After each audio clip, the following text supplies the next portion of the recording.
Saksakalyan gunarnavasya Vande Guru Sri Charanaravindan.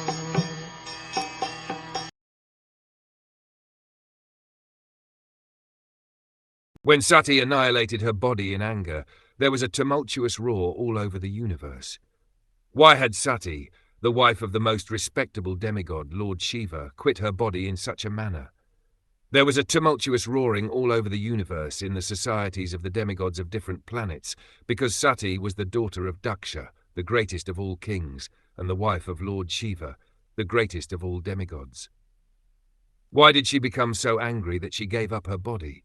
Since she was the daughter of a great personality and wife of a great personality, she had nothing to desire, but still she gave up her body in dissatisfaction. Certainly this was astonishing. One cannot attain complete satisfaction even if one is situated in the greatest material opulence.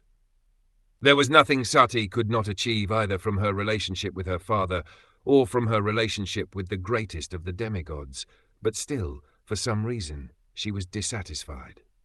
Therefore, Srimad Bhagwatam explains that one has to achieve real satisfaction, yayatma suprasiddhati, but atma, the body, mind and soul, become completely satisfied only if one develops devotional service to the absolute truth.